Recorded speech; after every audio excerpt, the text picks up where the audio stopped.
என்னுடைய இந்த நடைபயணத்தின் நோக்கமே தமிழ்நாட்டில் ஒரு ஆட்சி மாற்றம் வர வேண்டும். வரணுமா வேண்டாமா? உறுதியா வரும், உறுதியா வரும். 4.5 ஆண்டு காலம் தமிழ்நாட்டை சின்ன பின்னாமா திமுக ஆட்சி வீட்டுக்கு அனுப்புகின்ற நேரம் வந்துவிட்டது. பள்ளிக்கூடம் அனுப்பி அது பத்திரமா திரும்பி வருமா?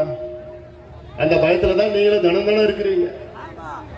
இல்ல உன் பொண்ணை காலேஜுக்கு அனுப்பி அந்த பொண்ணு பத்திரமா காலேஜ் திருப்பி வீட்டுக்கு வருமா?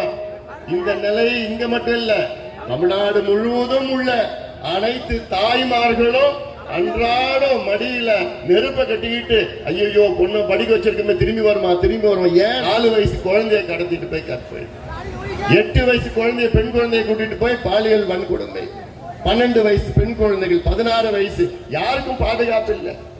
ஏன் 80 வயசு பாட்டிய போய் கூட்டிட்டு போறான். என்னையா சட்டம் ஒழுங்கு இங்க இருக்கு தமிழ்நாட்டில்? சட்ட ஒழுங்குக்கு யாரு பொறுப்பு? முதலமைச்சர் ஸ்டாலின். ஏன்னா அவர் கீழே தான் காவல்துறை இயங்கிக் கொண்டிருக்கிறது. சட்டம் ஒழுங்கு அவர் கீழே இருக்கிற பொறுப்பு. தினம் போல அதுவும் ராணிப்பேட்டை மாவட்டத்தில் கூலிப்படை வச்சு கொலை பண்றாங்கன்னா அதெல்லாம் சாதாரணமா இல்லை. நம்முடைய சக்கரவர்த்திய என்ன நடத்திட்டு இருக்கு? அந்த ஒரு மாதத்தில் மட்டும் 8 பேர் ராணிப்பேட்டை மாவட்டத்தில் கூலிப்படை வைத்து கொலை செய்யப்படுகிறார்கள். அதிகமா போதைப் பொருட்கள் தமிழ்நாட்டில் விற்றுக் கொண்டிருக்கின்றார்கள். இது யார் விற்கிறது? யாருன்னா திமுக கட்சிக்காரங்க. இது ஏதோ நான் சொல்லணும்னு பேசல, ஏதோ பேசணும்னு பேசல. நான் கஞ்சா காவல்துறை தெரியாம யாராவது விற்க முடியுமா? யாரும் விற்க முடியாது. சந்து கடையை காவல்துறை தெரியாம நடத்த முடியுமா? ஆனா என்ன பண்றாங்க? இன்னைக்கு காவல்துறைக்கு சுதந்திரமா செயல்பட முடியல. அவங்க கைகள் கட்டப்பட்டு இருக்கிறது.